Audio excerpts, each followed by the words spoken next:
we also note or code prompts and pulls. So if you give one, if the person gives one response and you ask for more, you would put a prompt there, and if it's the fourth response and you ask for the cards back, politely, it would be a pull, and you put PU there, and you put it at the end of the response where it happened. Okay. So you still score the fourth response?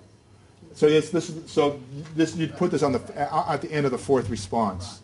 So you, okay, or so if it's the fourth response and you say, you know, what you say is, you can say whatever you want, but you need to, you can say something like, okay, that's all we need, thanks a lot. Remember, we would like 2 or maybe 3. The first time you do a prompt, the first time you do a pull, you say, you just remind them. You prompt with reminder or pull with reminder. The first time at least, you say 2 or 3 is plenty, or 2 or 3 is, you know, remember we want 2 or 3. Okay, and you put this at the end, so you put it after you put the pull at the end of the fourth response, or you list it at the end of the first response for the prompt. Okay, sometimes you'll prompt after the first response and they won't give you any more responses, and so that's the last thing you note for that card. And we count those, and we don't have validity data on them. We code them based on the behavior. And basically, if you don't have any prompts or pulls, they're kind of following the directions, you know. And if you have a lot of prompts and pulls, they're to some level unable or unwilling or whatever to follow the directions precisely.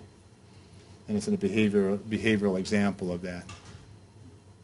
They may be sort of, you know, inconsistent pacing. Sometimes they get kind of carried away. Sometimes they shut down. So they don't want to cooperate. They want to test you. Who knows what it means? Okay.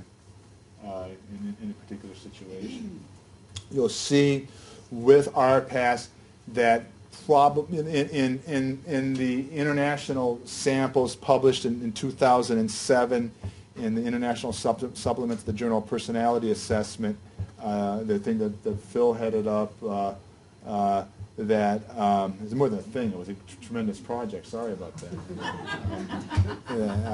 The most common number of responses, the mode for the number of responses was 14.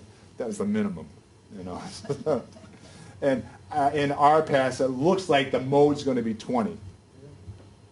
So that it used to be the examiner pushed out 14 responses. Now you tell the subject to give you 2 or 3, and it looks like the mode's going to be 20.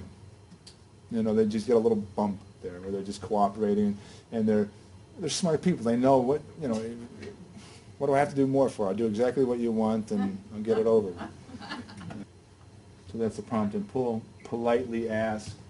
I think my colleagues are worried about me and not being polite to my subject. And so this is sort of the basic coding thing, and so we've kind of gone over everything, gave you the definition, some sort of examples,